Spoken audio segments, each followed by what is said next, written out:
In this episode of Man vs. Marriage, we're just arguing all the time. What are we supposed to do? The podcast. How good do you want your life to be? It's really about becoming the best version of yourself that's possible. This is Man vs. Marriage. The podcast.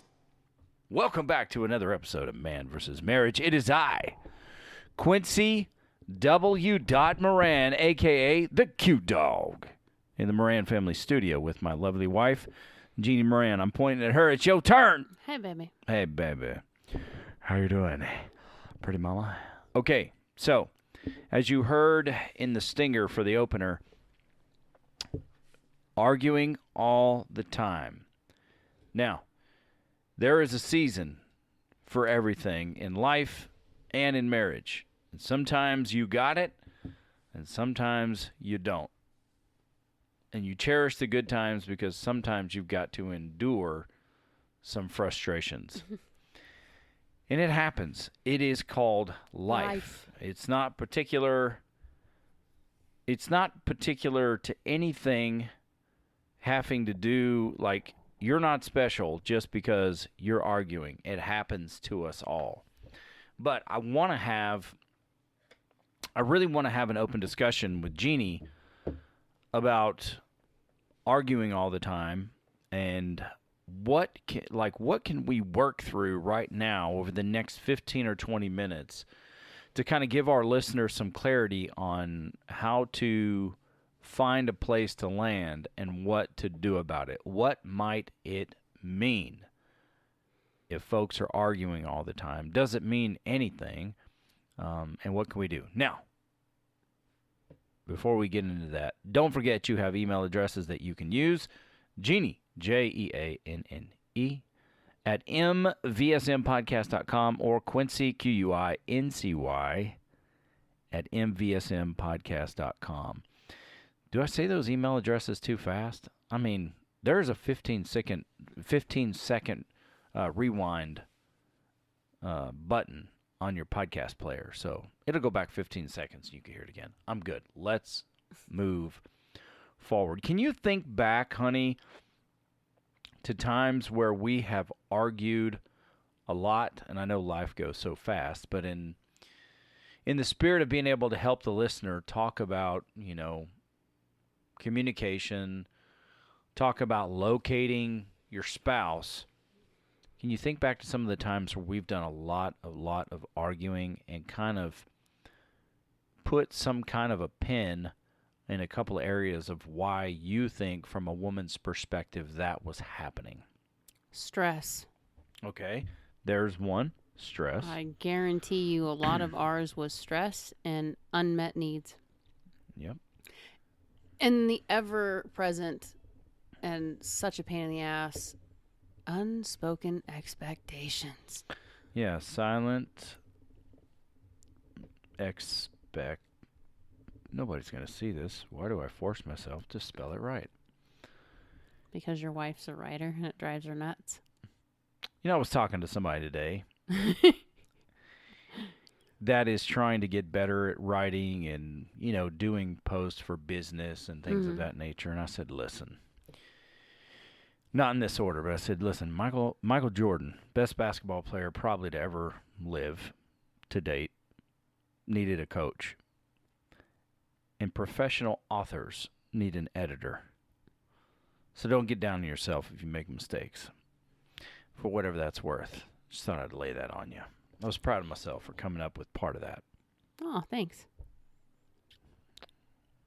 I don't know why you're thanking me, but Keep going. why are you thanking me? Oh, you're thanking me for sharing that with you. It's to encourage you. Thank you. And now we're just thanking each other. Go thank yourself. All right. With that being said, Really? you got stress, you have unmet needs, you have silent expectations. And I mean, if we just carry one more down, it's going to be the D word. Not that D word. Now you're getting naughty. You told me to go thank myself, so you started it. Disappointment. So stress. I mean, arguing, I don't know if you were to stack rank these, and I do this because I'm kind of in the business world, for you in your personal situation, which one of these would you say was like, how would you number these 1 to 4 and saying which one had the most impact on us, your state of mind, and us and our inability to like communicate effectively? They're in order as they're written right there. Our stress level with everything that we had going on was immense, and I was overwhelmed. My needs were not being met. No quality time, no quality conversation. You were working a lot, so I had a lot on my shoulders at home. Silent expectations. I did not voice a lot of what was going on because I just thought you'd figure it out. I thought you actually could read my mind. Isn't that stupid? I have to say that was really stupid. And you know why I can say that was stupid? Because I thought the same thing about exactly. And the disappointment is just the product of all three of those. So for us, when we were arguing all the time, going back and looking at it, there was a lot going on, and we were not solid on our foundation. We were trying to ride waves individually instead of trying to take it on together. And that just made things even worse. What I'm writing down here, in case y'all hear just a pit of silence, what I'm going to say, this will sound terrible, I'm sure, but you weren't silent. You were vocalizing things. But the things you were vocalizing, they were surface issues. They weren't what was going on inside me. They were surface issues, but they had something to do with my insecurity, which made me want to go work more. Mm-hmm. Because we were in really tight spots, and we were both, we were being fed by a community food bank. You know what I'm saying? During some of those times. So it was not that you were being silent. It's the expectations for your needs that weren't getting met that you thought, and we thought together that we've been together a while. You should just know this by now. Yeah. You should know what I need. That is probably the biggest load of crap anyone ever learns in marriage. It's like, and you'll hear it in conversations too. I still hear it. Where it's like, yeah, but we've been dating for this long. You would think he would know. And I'm thinking, no, he doesn't. Clearly, if he's not doing what you expect him to do, he doesn't have a clue. But you should know this. Not if it's something that's never actually been vocalized. I didn't know that I needed a soft place to land. I didn't even know what that meant. Right. I knew I needed quality time. You knew I needed quality time, but we didn't know what that meant to each other. We just thought it meant getting out of the house. That's no. At that time in our life, this sounds so stupid when people say it, it irritates me, but my me time was going to Walmart alone for 3 hours. Right. To go grocery shopping. And as sad as it sounds, I would go there for a pick-me-up because I could look around and not feel so bad about myself for a little while. Because there were other people there that were clearly going through it worse than I was. But I didn't know I needed a break.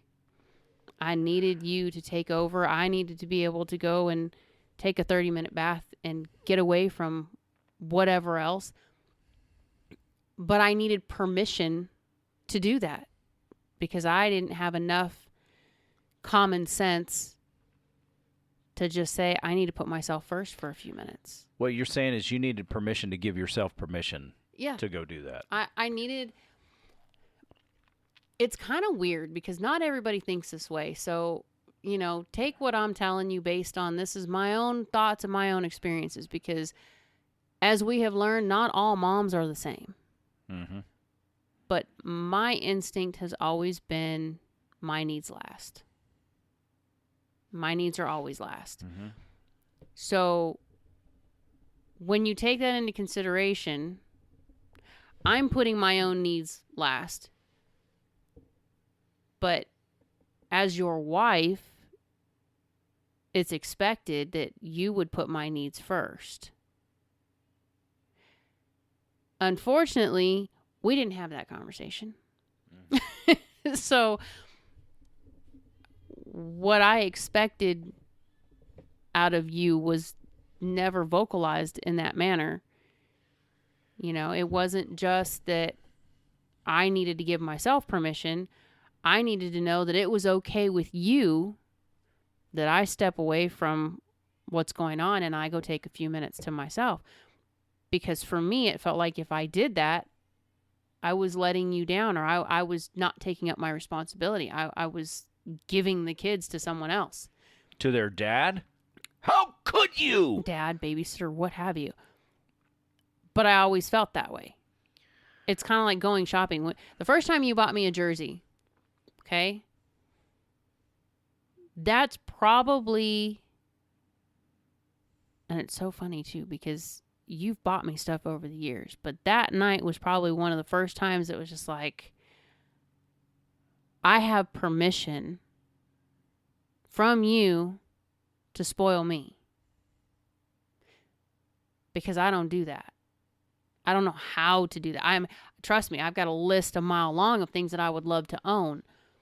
But I always felt guilty doing that stuff because I'm taking from something else. Well, I don't know if it's you needed my permission as much as you needed me to make you aware that you have permission to do that, because you're a grown-up. Yeah.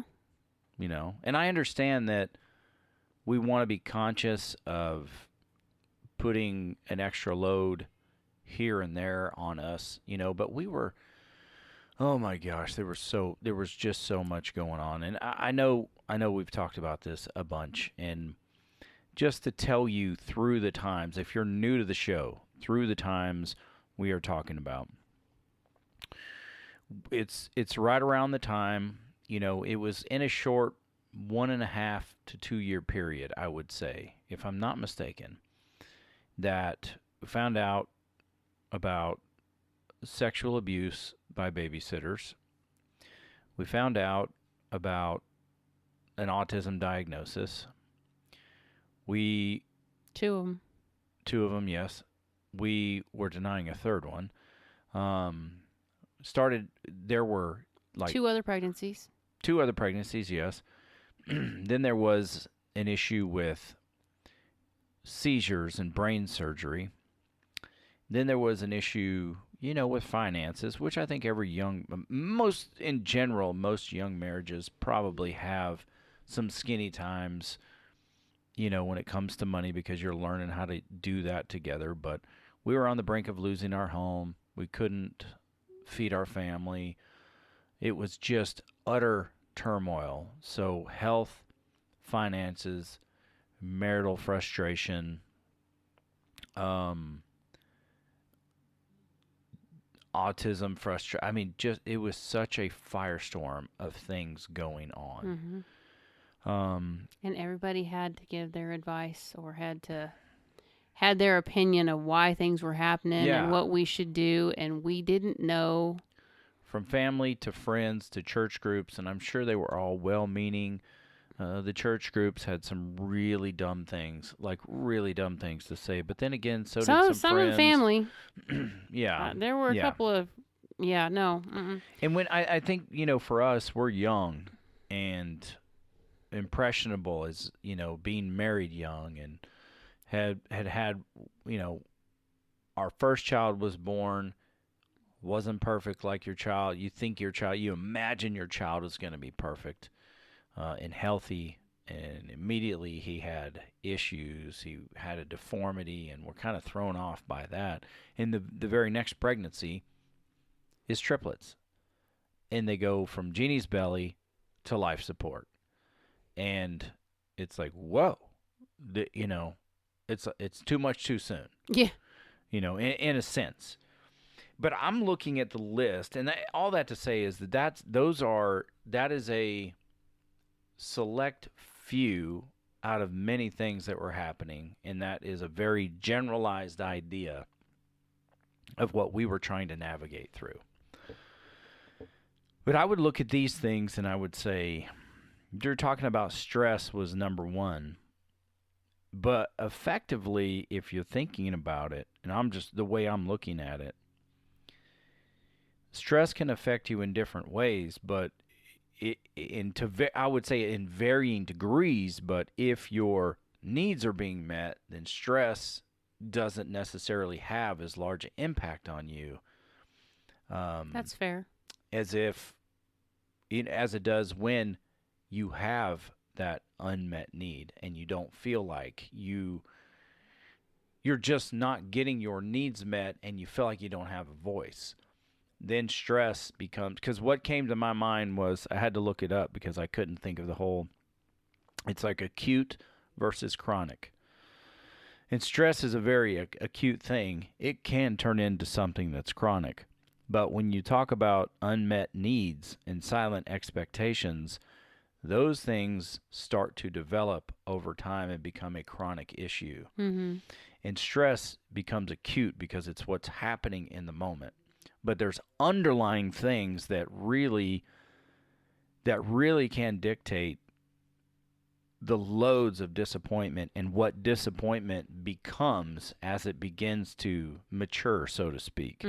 Because it doesn't just stay disappointment.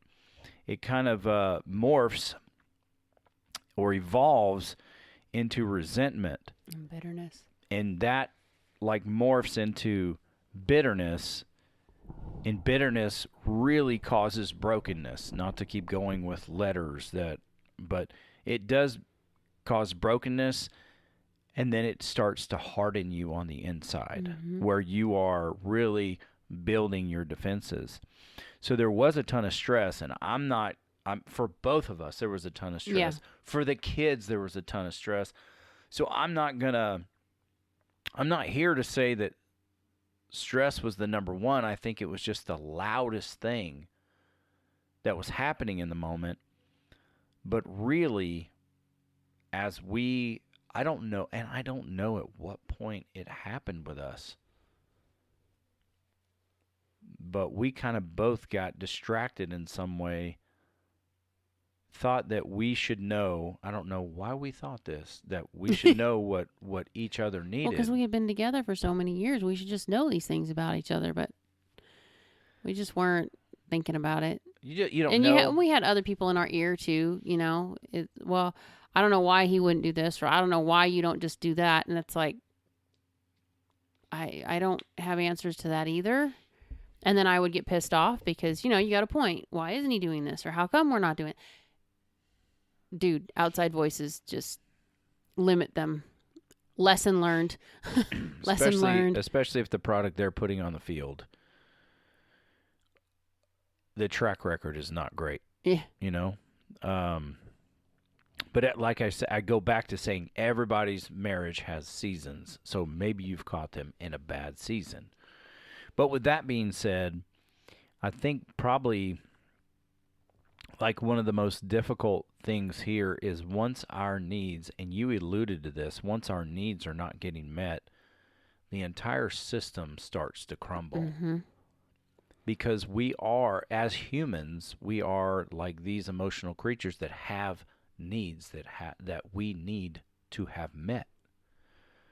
You don't necessarily know how to vocalize it, because when you're a kid, you're just a knucklehead kid and you start saying what you want. It's like, hey, be quiet. You don't want that. No, you don't want that. And that's parents being parents. But as you grow, who's teaching you how to articulate what your needs are, and who's telling you that just because you've been together 6 months or a year, or you've said it one or two times, that your spouse can read your mind and that they should know because they've known you for so long. And what that does is kind of feed a vicious cycle of unmet needs, silent expectations, and it just spirals into disappointment. And then if that's your foundation, if that's the nucleus from which you're working from, little stress is like a lot of stress. A lot of stress is terrifying. And an excruciating amount of stress is just debilitating. So while I do believe that stress caused us to argue, there was something that was just much more underlying. And it's because, and I think we could go back to, probably 10, 15 minutes ago. I think you nailed it. There are unmet needs. Mm-hmm. What are those unmet needs? How can you determine what those needs are that are not being met? How can you as a couple agree that you're going to vocalize and articulate what it is that your expectations are respectfully, lovingly, and then your needs begin to get met? And if I would have prepped Jeannie for this and we would have done it anything other than an open discussion, we probably could go back and look at times that stuck out in our mind in our relationship. Maybe it's poor planning on my part, where I had a need or you had a need, and we just thought, you ought to know how this makes me feel. Mm-hmm. And that's just not fair to your spouse. Mm-hmm. It's not fair to your kids. It's not fair to any of your relationships just to assume that you should know what I need even though I'm not telling you. Or you should know what matters to me. There's a certain framework whereby that is plausible. But to know what you're needing in the moment, to expect me to know what you need in the moment without vocalizing it to me is unfair. Especially when you think about in the beginning of the marriage, we knew each other, but we didn't know each other well because we were still figuring ourselves out. Yeah. If you're in a relationship with someone for years before you get married, that's different. You've had these years of talking and hanging out and doing things.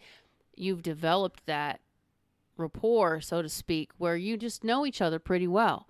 We didn't have that. We dated for 6 months. We were engaged for a year. We got married. And then a year later, we're parents. And I'm not saying that's bad. A lot of people do that. But we didn't take the time to really, really get to know what our needs were, what the other, and we started on a foundation of, being worried about whether or not we were going to manage to be what the other person needed based on our own upbringing and whatnot. So we had a lot of just crap sitting in the can that we didn't even realize we had, and it had no business being there. But we didn't know how to talk that out. But if you look at the difference between the beginning and how stress impacted us and how we didn't vocalize our needs, we had silent expectations, we were pissed all the time, we were hurt all the time, versus where we are now, the stress level has not changed. The stress level in this house has not changed. It might go up and down. We don't have surgeries like we used to. But we still have a lot going on all the time. And we have a lot of uncertain variables at any given moment. So the stress level doesn't really change. But the difference is how we handle it. Because now, if you and I are solid, I can deal with everything else. If you and I are solid, work can be shit, and that's okay. because you and I are solid. If the kids are okay and we're making sure that they're all taken care of and their needs are met, we're good. Crap outside the house doesn't matter. This is home team is what matters. It has an influence, but I don't think the effect has The impact is not so hard. Exactly. It's one of those things where, like, given the situation we're in now, is very, very different because we used to have monthly weekends away. That was a big deal for us because that helped me get through a lot of stuff. Then COVID hit, screwed that plan. Now we're kind of getting back to getting out, but your work schedule is so off the charts right now that we don't really know which end is up. So we're having to make do with wherever we can get our time, we get our time. But we're also at the place where we can say, or I can tell you, okay, I need a date night. I need out. I need just you and me away from everything else. I don't even care if we go out of town. We just need to do something. But had I not learned to vocalize that, I would just be sitting pissed because we're just sitting around the house and everything is just piling and piling and piling. Even though you're home and you're with me, it would be different because I need that getaway to be able to just go and be. Yeah. You know, no serious talks, no major issues, no being mom, just us. I think in the beginning, we didn't really know that. We were learning it, but we didn't know it. We thought just getting away for a few minutes was going to be helpful. And I think that's where a lot of the issues stemmed. But we learned, if we hadn't learned how to communicate, number one, we would still be in the same spot. Yeah. If we hadn't learned to identify our own personal needs, Yep. we would be screwed. Because I can't even begin to explain how difficult it is for me, even now, to express what I need. You know, the situation we're in now, I know what my love languages are. You know what my love languages are. But life can flip those. Not necessarily change the core, but they may not stay the same in the moment. No, You know? Of course not. No, I mean, and I would say to that, it's not like those things that the level of engagement for each love language is just different.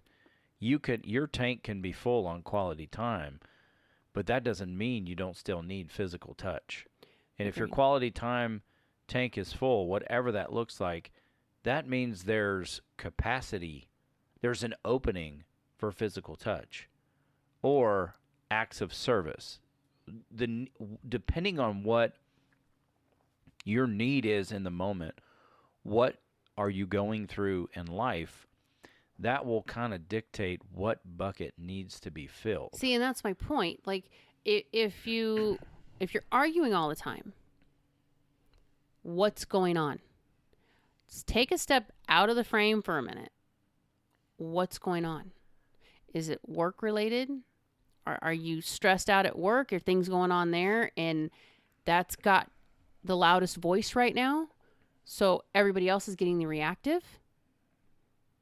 That's happened to us many, many times. Yeah. Or we had medical situations and I'm worried, I'm scared, I don't know, I have no control over anything, and you're getting the reactive because I've got no freaking control. I don't like not being in control. This is a problem for me. So, but in those moments, going back and looking at our love languages and what's happening around us, like right now, our quality time cannot be met the way we normally would have it met. Yeah. It's just our situation is not structured that way right now. But given where we're at and what we're dealing with, and all of the things in the last few weeks, I need more affirmation than I need time. All right. Time I can look at, it's not a forever, it's a for now. So we need to make an adjustment, and I will take what we can and make that work.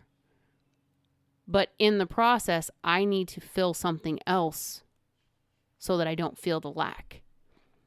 I need affirmation. We got a lot going on. I need to feel like in the midst of all the turmoil that's recently happened, I need to be reminded I'm appreciated. I'm a priority. I'm doing well.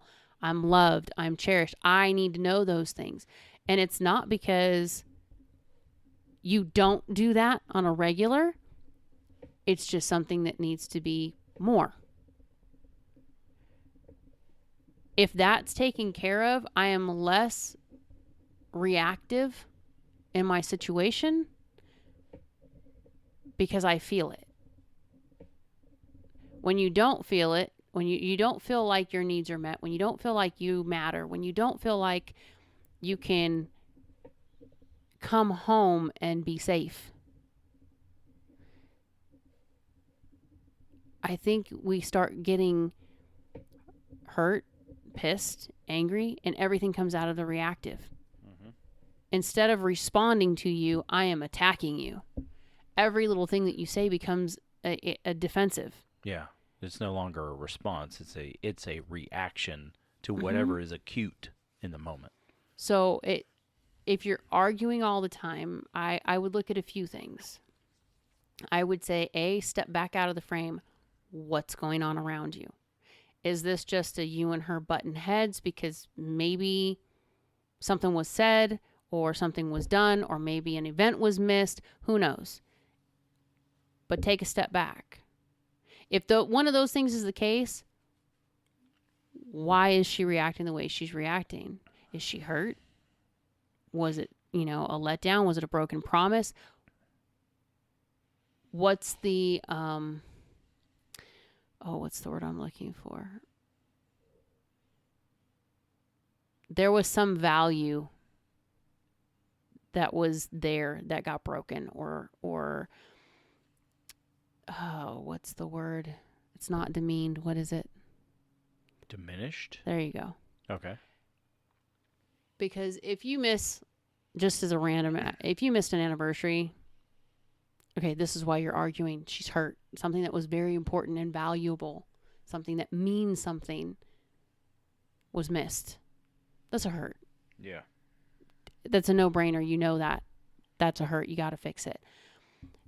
Take a step back and look what's going on in her life. Are the kids okay? Is there chaos going on? Is school schedules all over the place? For me, speed bumps. Y'all know it. If you've been listening, you know it. If my schedule is jacked up, Quincy already knows. Proceed with caution. Send up red flags. Check in with me because that will throw me like nobody's business because there are too many people relying on me in too many areas. And it is really, really difficult when we are in two different locations to take care of everybody Correct. at one time. I would say step back and take a look at your own personal needs. What do you need? Are you getting it? If you're not getting it, are you talking about it? Have you said something? Have you mentioned it? If it's on your side and you haven't done it, man up, use your words, say something. What are her needs? Have you been meeting them? Have you checked in to see if her needs have changed? That's what we're at on a daily right now is just, what do you need from me? Where are you at? Yeah. Where's your heart? How's your heart? We've got ups and downs like crazy right now, and it's all about asking questions. Yeah. Locating each other. If I fly off the handle, he's real quick to call me on it. Does he get snapped at? Yeah. I'll be honest. I don't like being called on it. But None of us do. But it's a locator. If you think about it, I gave you permission to do this. You gave me permission to do this. When Sophie and I were having our little spat the other night and I snapped and you called me on it, I shut down. I didn't shut down because I was pissed at you. I shut down because, okay, I'm emotional about something else and it just spilled out onto her and it's not her fault. Yeah. But I needed that locator to let me know, hey, you've reached your limit and you've crossed a line. Now you need to back up and figure out what to do. It's not always you. It can be a personal thing going on and you're just getting reactive from it. Yeah, it would help me, like in a former episode, to find out. This may go nowhere, but are you hurt, frustrated, frazzled, or pissed? That really is like, I don't know. That's like buzzword heaven right there. Because it helps me and it may help you locate you. Yeah. And it may help you locate me. So I think we should give that a test run and just see. And I wrote some things down here because I think you made some great points. And it's a point that I made in the notes that I wrote down for our last episode, but I didn't even bring it out. What is, if you're arguing all the time, what do you think is like, if you're trying to identify what the issue is? First of all, is there an anniversary of some sort coming up? Patterns. Is there a pattern you can look at? But if you back up before that. My thing is, if we just take our example, like we kind of fleshed it out. I had Jeannie go through an exercise with me. It was unplanned. We just did it in the moment. Is there stress? Are there unmet needs? Is it the result of silent expectations? And are you dealing with some disappointment? Now, those things can all be remedied, and it may take time. It may take a decent amount of time. But my question to you is, if that is the situation in your relationship, A, do you know what your needs are? Do you know what her needs are? Because if you can't put one or two of the most important needs that you yourself or your spouse has, no wonder y'all are arguing. Yeah. Because your needs are going unmet. And you've got to get down to the bottom of that. Now, maybe you've taken the love language 1,000 times, or maybe you've never even heard of love language. I would encourage you, it's free. It's something that Gary Chapman put out. You can go find it on Google or whatever. Take it. Ask your wife to take it. And that'll just give you some kind of pencil to paper and say, okay, based on this test, these are your needs. And you're like, oh, well, I didn't know that. But even further than that, do your relationship a favor, and if quality time is number one on your wife's list, or language, you need to ask the question, what does that look like? Or else you are going to try and determine based on what it looks like for you and not for her. You tend to give to other people what you yourself need the most. When it's not being met, you put it out there hoping that you're going to get it back. But it may not be what your spouse needs. It's what you need. Yeah, and maybe both of you have quality time as number one, but it doesn't mean the same thing. It doesn't for look the both of same. you. Yeah. So you need to ask, what does that look like? And then once you get to that point, you can kind of figure out, like I was talking about with Jeannie, what's acute and what's chronic. So that you can kind of create some soft place to land. You can create some kind of like framework. I keep going back to that word. But you'll have some kind of guidelines to go by to say, honey, it feels like we're arguing all the time. How can I be a part of the solution? How can I help us? And how can I help meet your needs. Well, and I would question, there are two other things I would look at. Are you arguing about the same thing? Like repeatedly? Then I would question communication. Yeah, are you How- saying how does are the you- argument like always come back to the same thing, or are you arguing about the same thing? I would say if you're arguing about the same thing, or even if it does come back to the same thing, reason being, then you need to check your communication. Are you hearing what I'm saying to you? Or what are you hearing? Because we keep going round and round this mountain. What's not being heard or what's not being said? That's huge when it comes to arguing. And are you using the rules of engagement or are you attacking each other? Because if there's an issue and you're not using proper rules of engagement, there are other episodes that will tell you what those are because it's very helpful. If you're not using rules of engagement and you're attacking each other or you're fighting to be right because, damn it, I'm tired of fighting over this, I just want to be right and be done with it, you're losing. Period. Both of you are going to lose because nobody's being heard. So I would question those things and start using your questions when you're arguing. Okay, what are you hearing me say? Because for some reason, it just doesn't seem like you're getting what I'm trying to get across. Use your questions. The other thing I would look at is patterns. And the reason I say that is because, for example, we have a friend who lost his first wife, married to his second wife. They've been married for going on 23 years now. And the timeline for when he lost his other wife still messes with him. He still grieves her when that time comes around. Not because his current wife is not enough or anything like that. It's just a trauma. It's something that he just takes a few days to allow himself to miss her and grieve the situation. Everyone has that right.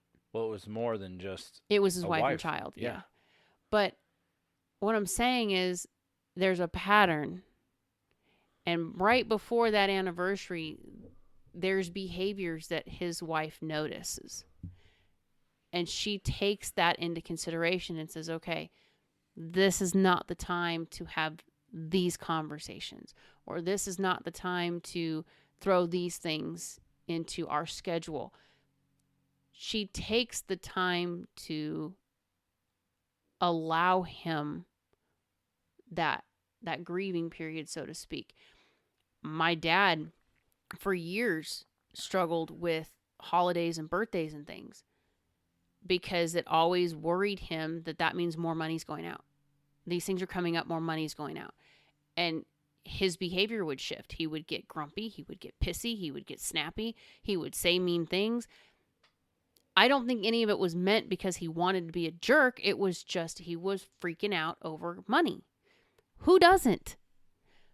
But we all learned at certain times, don't ask him about certain things or don't put anything extra on his plate right now because we already know he's going to snap. It's kind of shitty because you have to feel like you walk on eggshells. But if you maneuver it properly, if you know that these are things that are coming up, now you know you can work on them. Yeah, I mean, somebody can't use, like in one of those examples, they can't use it just to treat people the way that they want. We're not No, saying that's not what that. I'm saying. If you knew that Christmas time is coming up, and for me, it's always a stress because I'm worried about money and I'm going to be snappy and I'm going to be frustrated. Something you and I have learned over the years is we'll start around July or August and we'll start discussing, okay, Christmas is coming. What do we want to budget? What do we want to spend? What are some ideas of what we're looking at getting for the kids? What I'm saying is if you can locate these things and recognize them, you can diffuse some of these arguments ahead of time by learning to communicate about them prior to. You're panicking before you panic. It's a pre-panic. Ha! Candace and I were right. It's a pre-panic plan. Story for another day. But the grieving, all you're doing is deferring to the person and allowing them a little bit of leeway. It doesn't mean you let them treat you like crap, but it does mean don't purposely come out of the woods and try to have an argument or a conversation that you know they're not going to hear you right now. Yeah, and I think the first example you gave was just perfect, because that's emotional trauma. That's not somebody, the next one, I can understand the direction you're going with that, but we as dads and husbands, wives and mothers, need to be able to regulate our attitudes, Agreed, and myself included. Agreed, but what I'm saying is, if you know the pattern, I'm not saying avoid the pattern. I'm saying recognize it, acknowledge it, try to make a plan so that you can help them learn and get past those things. I mean, your job as my husband is to come alongside me and help me as I'm trying to get through this stuff. Yeah. So if we know ahead of time that there are things that frustrate me or bring anxiety or cause me extra stress, which always brings up emotional response and reaction, then we start pre-planning. Okay, this is coming. This is what we want to look at. And we just throw it out in a conversation. It's not an argument. It's not it's nothing that needs to be hugely elaborate. It's just simply, we recognize these things are coming. What can we do to lessen it? What can we do to lessen the impact? How can I help you so that this doesn't become a burden for you or a struggle for you? That's all it is. I'm not saying you need to walk on eggshells or back away from the person. And I'm not saying that they get a free pass to be a dick either. That's not what I'm saying at all. Yeah. It's just recognizing patterns and noticing something may be coming, and how do I buffer that? But if you are seeing that you're arguing over the same thing repeatedly, or it keeps coming back to the same argument or an old argument, the last thing I would say is you may need to get a third party involved to help you figure out how to communicate properly to resolve it. Because Rita was a huge help for some of the stuff that we just didn't know how to talk about it. And it took somebody else going, okay, Quincy, this is what she's saying. What did you hear her say? And he'll spit it back. And then me going, no, that's not what I'm saying. And Rita going, okay, hold on. And then her explaining what she heard me say and explaining it to you in a way that you would understand what I'm saying. Thinking about it, I always felt stupid because why do I have to have somebody else explain me to you? But it helped. It helped a lot. Yeah, she didn't have any emotion in it. Exactly. So she doesn't have a side. She's not partial to either one of us trying to make sure which one is right. It's simply getting us to understand what the other person was saying so that we could come to terms with, how do we resolve this? If that's what you need, it's okay to need that. Yeah, and one of our core principles now is not fighting to be right. It's fighting for what is right in our relationship.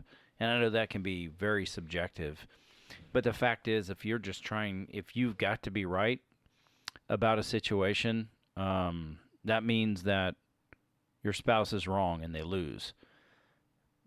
And I mean, that's not a position you want to put your spouse in. Mm-mm.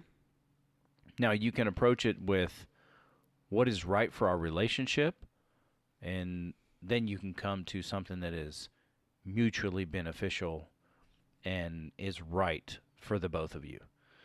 So, and I know we've kind of given you a lot here, but if you find yourself arguing all the time, I encourage you maybe go back and pull some of these strategies out that will help you approach your spouse.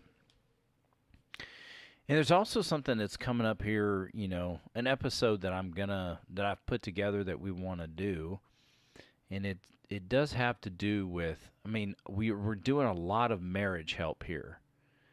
But I wonder if we as married people and we as husbands or wives, are we taking any time to just sit and do a gratitude exercise about a relationship and what is right with our relationship? Or is the focus constantly on what is wrong? Because that that can really be detrimental to your relationship. Mhm. So that episode will be coming up soon, and I encourage you, to listen to it when it comes out and to share it, because I'm not saying to ignore your problems, but I'll tell you, you can really, really do your heart some good by just sitting and meditating with the things that you have gratitude about when it comes to your relationship. There have been moments for me over the past few days where I'm just kind of in awe of my wife, just thinking about how much that I'm loved. And I mean that. And it really just does something deep inside of my heart to say, this woman truly, truly loves me. I'm blessed. Even though we're going through, hard situations within our household. So, yeah, I think I'm going to put a pin in it right there. We're going to hit the pause button. And I hope you found something that's of value to you in this episode. We would love to hear from you. Send us an email, and we will keep on keeping on. And until the next time, she is Jeannie Moran. I am Quincy Moran, and this is Man vs. Marriage. The podcast. How good do you want your life to be? You gotta live on purpose, for a purpose. It's truly about becoming the best version of yourself that's possible. This is Man vs. Marriage, the podcast.